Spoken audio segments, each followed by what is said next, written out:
Assalamualaikum warahmatullahi wabarakatuh. Di sini saya akan membuat video untuk memenuhi ujian akhir semester pada semester 5 ini, mata kuliah ekonomi manajerial, dengan membuat video presentasi mengenai materi pemerintah, investasi, bisnis, dan ekonomi nasional. Perkenalkan, nama saya Nurul Hikmaka dengan NIM 200902502031 dari Prodi Pendidikan Akuntansi kelas B. Adapun 3 pokok pembahasan yang saya ambil dari materi ini, yang pertama proses kegiatan ekonomi nasional, yang kedua pemerintah dan perekonomian nasional, dan yang terakhir investasi ekonomi. Materi yang pertama yaitu proses kegiatan ekonomi nasional. Proses kegiatan ekonomi publik dimulai dari adanya kebutuhan konsumsi dan jasa atau demand, yang diikuti oleh timbulnya peluang usaha untuk memproduksi barang dan jasa tersebut atau supply di masyarakat terus-menerus yang terjadi secara berurutan.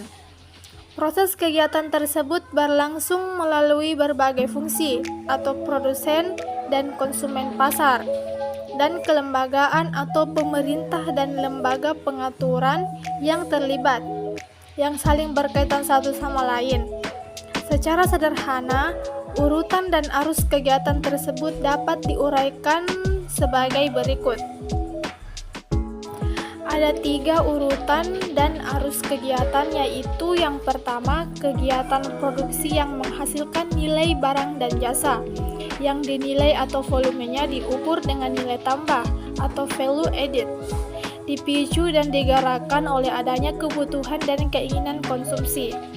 Yang kedua, konsumsi atau kebutuhan yang memicu aktivitas ekonomi masyarakat suatu negara, terdiri dari konsumsi masyarakat C, konsumsi pemerintah G, maupun konsumsi orang luar negeri atau pasar ekspor atau I. Dan untuk kebutuhan investasi atau pembentukan modal 1, serta untuk kebutuhan belanja luar negeri atau impor. Yang ketiga, besar kecilnya nilai output aktivitas ekonomi suatu negara atau disebut juga dengan produk domestik bruto (PDB), tergantung dari nilai tambah yang dihasilkan, yaitu tergantung dari kinerja ekonomi dan bisnis yang ada di negara yang bersangkutan.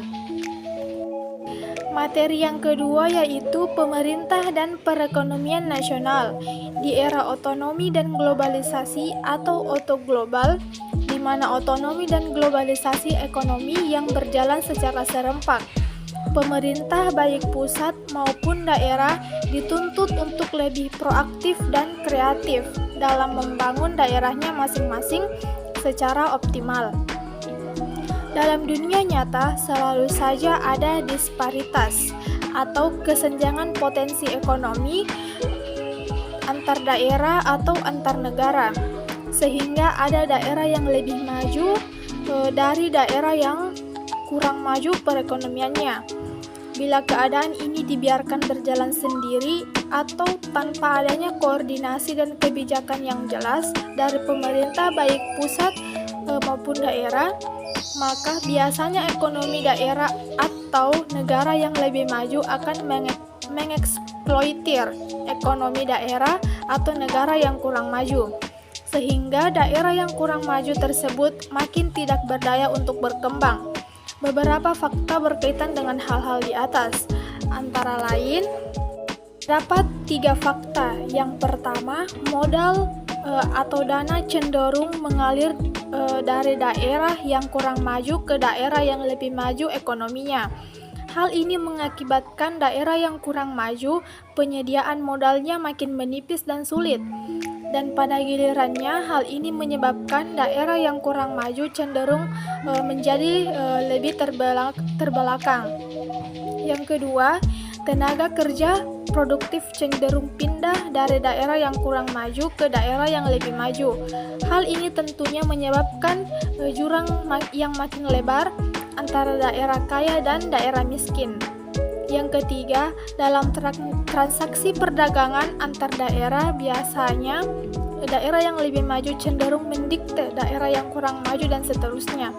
Sehubungan dengan hal di atas, maka pemerintah baik pusat maupun daerah atau Pemda juga harus dapat melihat peluang kerjasama antar daerah atau Pemda dan memanfaatkannya secara sinergis.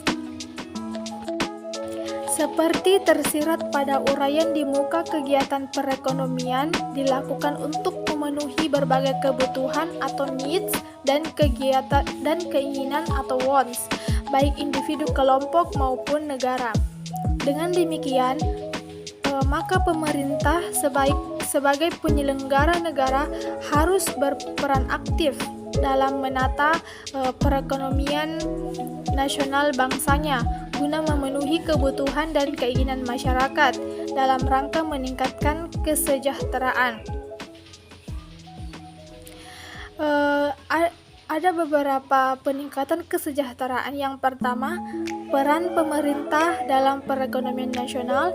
Yang kedua, kesejahteraan masyarakat dan aktivitas ekonomi. Yang ketiga, aktivitas ekonomi dan investasi. Yang keempat, pemerintah dan kesejahteraan masyarakat. Yang kelima, perlunya peran aktif pemerintah dalam perekonomian. Dan yang terakhir, peran pemerintah dalam pengembangan investasi. Peranan pemerintah dalam mengembangkan investasi sebagainya dirumuskan dalam undang-undang atau peraturan pemerintah yang berkaitan dengan ekonomi termasuk investasi. Secara umum, peran tersebut dapat dikelompokkan sebagai berikut.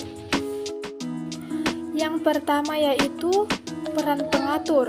Peran pengatur adalah peran pemerintah sebagai penyelenggara negara di bidang investasi. Yang kedua, peran pengarah. Peran pengarah adalah peran dan tugas pemerintah dalam mengalokasikan atau mengarahkan pemanfaatan sumber daya nasional secara efisien dan efektif. Bila peran ini dapat berjalan dengan baik, maka investasi nasional dan dapat memberikan kesejahteraan yang optimal bagi masyarakat. Yang ketiga, peran pengawas. Peran pengawas adalah peran dan tugas pemerintah dalam mengawasi penggunaan sumber daya investasi nasional secara efisien dan efektif. Materi yang terakhir yaitu masalah investasi. Secara konsep, investasi adalah kegiatan mengalokasikan atau menanamkan sumber daya saat ini atau sekarang, present, dengan harapan mendapatkan manfaat di kemudian hari, future. Untuk memudahkan pengertian dan perhitungan investasi mengenai sumber daya research, ini biasanya diterjemahkan atau dikonversi ke dalam satuan moneter atau uang. Dengan demikian, investasi dapat didefinisikan sebagai menanamkan uang sekarang atau present guna mendapatkan manfaat atau balas jasa atau keuntungan di kemudian hari, future. Menanamkan uang sekarang berarti uang tersebut yang sebagainya dapat dikonsumsi. Namun karena kegiatan investasi, uang tersebut dialihkan untuk ditanamkan bagi keuntungan masa depan. Artinya, investasi dapat didefinisikan sebagai mengorbankan peluang konsumsi saat ini untuk dapat keuntungan di masa datang. Itulah tadi video presentasi mengenai materi pemerintah, investasi, bisnis, dan ekonomi nasional. Apabila ada kekurangan mohon dimaafkan. Wabillahi taufiq wal hidayah. Wassalamualaikum warahmatullahi wabarakatuh.